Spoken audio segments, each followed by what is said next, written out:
The siege of Sugnu, a day of destruction and loss. It was a normal day, one of those moments in life that often slip by unnoticed, carrying with it no inkling of the storm that was about to engulf Sugnu. The sun hung low in the sky, casting a gentle orange hue over the lush hills and scattered Kuki villages. Farmers were busy in their fields, children played on the village outskirts, and the elderly sat on the porches, chatting idly. The villages had lived through a history of tension, but there had always been a sense of hope. The recent peace agreement between Kuki leaders and the Meitei authorities had raised optimism that the years of violence would finally come to an end. People believed the future would be different, that their children would never know the horrors of war. But on that day, everything would change. The peace agreement. In the months leading up to the attack, leaders from both sides had come together, trying to find common ground. Kuki leaders in Sugnu had worked tirelessly to broker a peace agreement with the Meitei authorities. The agreement was hailed as a significant step forward, a potential end to the animosity that had divided the region for so long. For a while, the atmosphere had been calm. Villagers in Sugnu went about their daily lives with cautious optimism, hoping that the future would be one of peace. Sugnu, a picturesque area nestled in the hills, had long been home to the Kuki people. The region had seen its fair share of violence over the years, but the peace agreement brought with it a glimmer of hope. The Meitei authorities seemed willing to meet halfway, though both sides knew the fragile nature of the peace they had forged. But no one expected that this delicate peace would shatter so suddenly, or with such overwhelming force. The calm before the storm. It was early morning when the first signs of trouble appeared. A distant rumble echoed from the valley below, faint at first, but gradually growing louder. It was a sound that belonged to military vehicles, bulletproof and heavily armored, a stark contrast to the humble homes of Sugnu's villagers. The noise grew in intensity, signaling the arrival of a force much larger than anything the villagers had faced before. The Kuki villagers had been on edge for weeks, aware of the growing tensions between their people and the Meitei.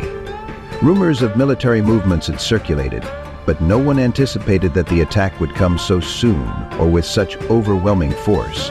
It wasn't just the Meitei army or police that would be involved in this assault.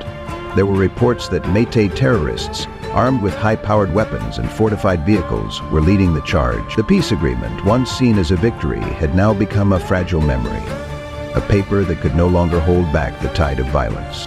As the first Meitei vehicles entered Sugnu territory, there was a brief moment of confusion.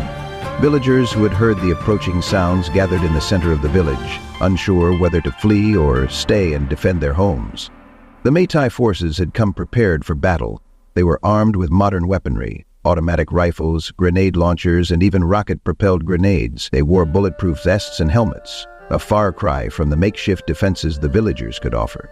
She said, reports later revealed that many of the Meitei forces were under the influence of powerful drugs. Tablets like RP, a stimulant, and WY, a potent form of methamphetamine. These substances were given to the soldiers and terrorists to keep them alert and fearless as they launched their assault on the unsuspecting villages.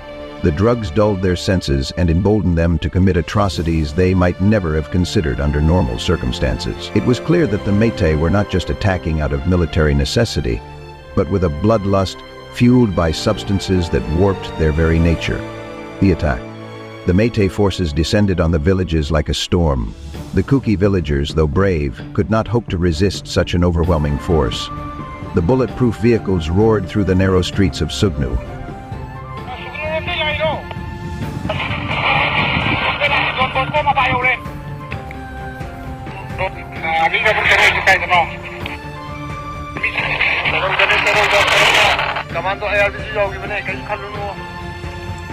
Down anyone who dared to resist. The villagers fled in panic, leaving behind their homes, their belongings, and their dreams. Those who were caught in the open were mercilessly shot. Children were separated from their parents, their screams echoing through the village as they ran for their lives. Elderly villagers, unable to keep up, were left behind, their fates sealed by the brutal march of the Meitei forces. As the attack raged on, the once bustling village turned into a ghost town. Homes were set ablaze, the smoke rising high into the sky, choking the air, and signaling the destruction of everything the villagers had worked for. Women, children, and the elderly fled into the surrounding hills, their hearts pounding in terror. their minds racing with questions about what would become of them. Some of them tried to make their way to the nearby towns for safety, but the roads were clogged with refugees, all running from the same nightmare. The Meitei terrorists, high on their drugs, showed no mercy. They looted the villages, taking anything of value: food, clothing, livestock, and weapons. The rest was left to burn. The sound of gunfire and explosions filled the air, creating a cacophony of chaos that echoed through the hills. Villagers who had managed to escape were left to watch from the tree line as their homes were destroyed, knowing there was nothing they could do to stop it. The casualties. By the time the attack finally subsided, nearly 500 casualties had been reported. The toll of the attack was devastating, not just in terms of the dead, but in the lives that were forever changed. Men, women, and children lay dead in the streets, their bodies scattered across the once peaceful land. In the aftermath, the Kuki villagers who had survived were left broken and displaced. Many had lost family members, their homes reduced to rubble. Some were taken captive, while others had to flee deeper into the hills to escape the Meitei forces. The attack on Sugnu was not just an assault on a few villages, it was an assault on the very soul of the Kuki people. It shattered the illusion of peace that had been so carefully constructed.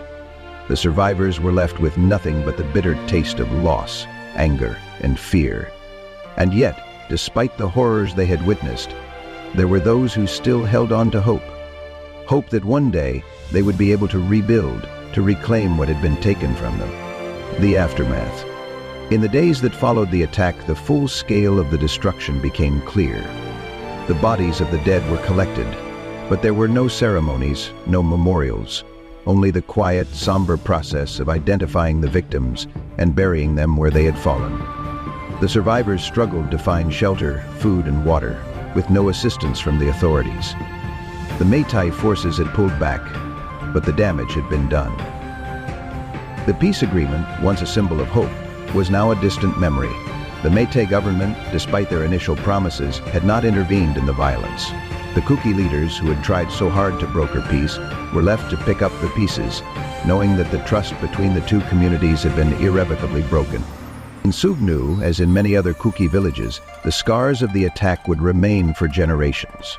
Families would mourn their lost loved ones, and the children who had survived would grow up with a deep resentment, carrying the trauma of that day with them for the rest of their lives. The conflict had escalated beyond anyone's control, and the consequences of that fateful attack would shape the future of the region for years to come. A shattered hope. The attack on Sugnu was not just a physical assault. It was an attack on the very notion of peace. The Kuki villagers, once hopeful for a future of coexistence, now faced a grim reality. The Meitei forces, emboldened by drugs and driven by a thirst for violence, had left an indelible mark on the land. And though the Kuki people would continue to fight for their survival, they knew that the road ahead would be long and fraught with hardship. The Kuki villagers, the peace that had been signed, seemed meaningless in the face of such destruction. The villagers of Sugnu, once hopeful for a new dawn, were left to pick up the pieces of their broken lives, while the sounds of gunfire and explosions faded into the distance, signaling the end of a chapter, but not the end of the conflict. For the Kuki people, the attack on Sugnu was a bitter reminder of the fragility of peace. It was a day they would never forget, a day when hope died and fear took its place. Disclaimer. This story is based on facts and reports from local villagers who witnessed the attack and aftermath in Sugnu. Videos and other media included are sourced from real incidents that took place on the ground. Zalengam Media is not responsible for the content of this story. Please subscribe to Zalengam Media for more updates and real-time news from the region. We rely on your support.